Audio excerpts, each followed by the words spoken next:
Hello, friends. How are you? Hope all is well. I will be reading Matthew 24. Now, as Jesus was departing from the temple, his disciples approached to show him the buildings of the temple. In response, he said to them, "Do you not see all these things? Truly, I say to you, by no means will a stone be left here upon a stone and not be thrown down." While he was sitting on the Mount of Olives, the disciples approached him privately, saying, "Tell us, when will these things be? And what will be the sign of your presence and of the conclusion of the system of things?"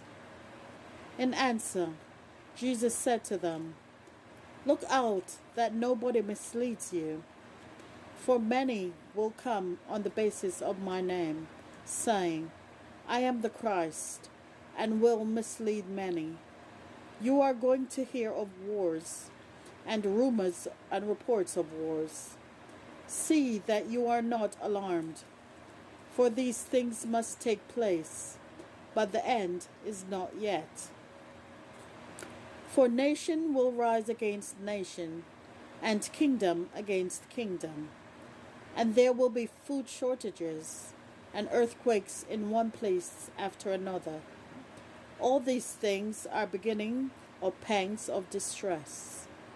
Then people will hand you over to tribulation, and will kill you, and you will be hated by all the nations on account of my name. Then too many will be stumbled, and will betray one another, and will hate one another. Many false prophets will arise and mislead many. And because of the increasing lawlessness, the love of the greater number will grow cold. But the one who has endured to the end will be saved.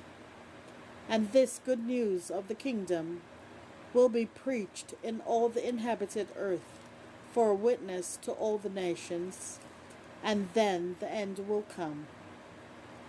Therefore, when you catch sight of the disgusting thing that causes desolation, as spoken about by Daniel the prophet, standing in a holy place, let the reader use discernment.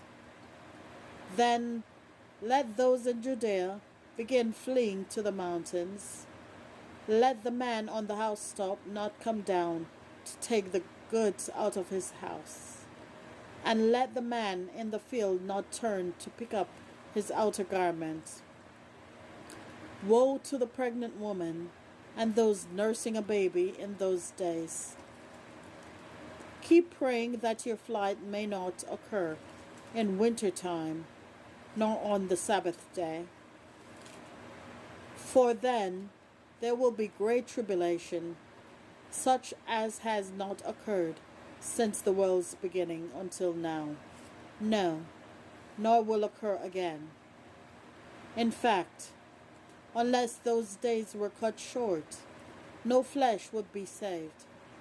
But on account of the chosen ones, those days will be cut short. Then if anyone says to you, 'Look, here is the Christ,' or 'There,' do not believe it.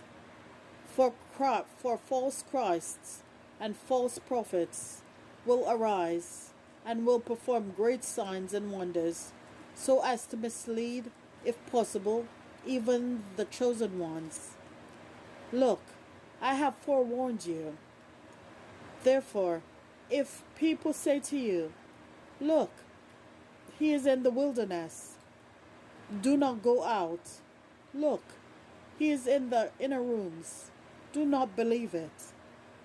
For just as the lightning comes out of the east and shines over to the west, so the presence of the Son of Man will be. Wherever the carcass is, there the eagles will be gathered together. Immediately after the tribulation of those days, the sun will be darkened, and the moon will not give its light, and the stars will fall from heaven, and the powers of the heavens will be shaken. Then the sign of the Son of Man will appear in heaven, and all the tribes of the earth will beat themselves in grief. And they will see the Son of Man coming on the clouds of heaven with power and great glory. And he will send out his angels with a great trumpet sound, and they will gather his chosen ones together from the four winds, from one extremity of the heavens to their other extremity. Now, learn this illustration from the fig tree. Just as soon as its young branch grows tender and sprouts its leaves, you know that summer is near. Likewise also you, when you see all these things, know that he is near at the doors. Truly I say to you, that this generation will by no means pass away until all these things happen. Heaven and earth will pass away, but my words will by no means pass away.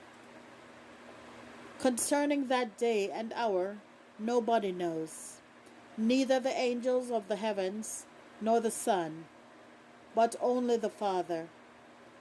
For just as the days of Noah were, so the presence of the Son of Man will be. For as they were in those days before the flood, eating and drinking, men marrying and women being given in marriage, until the day that Noah entered into the ark. And they took no note until the flood came and swept them all away. So the presence of the Son of Man will be.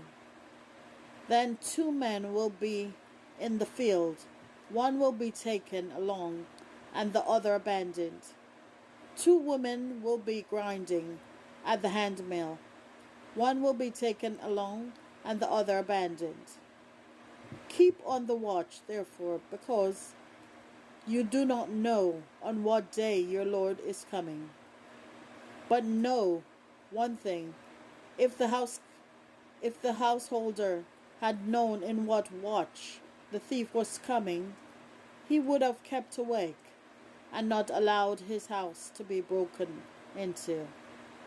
On this account, you too, prove yourselves ready, because the Son of Man is coming at an hour that you do not think to be it. Who really is the faithful and discreet slave, whom his master appoints over his domestics, to give them their food at the proper time? Happy is that slave if his master on coming finds him doing so. Truly I say to you, he will appoint him over all his belongings. But if ever that evil slave says in his heart, my master is delaying, and he starts to beat his fellow slaves, and to eat and drink with the confirmed drunkards, the master of that slave will come on a day that he does not expect, and in an hour that he does not know, and he will punish him with the greatest severity, and will assign him his place with the hypocrites. There is where his weeping and gnashing of his teeth will be. All right, friends, thank you for listening. May Jehovah bless you. I love you, but remember, Jehovah and Jesus loves you more. Have a great day. Bye.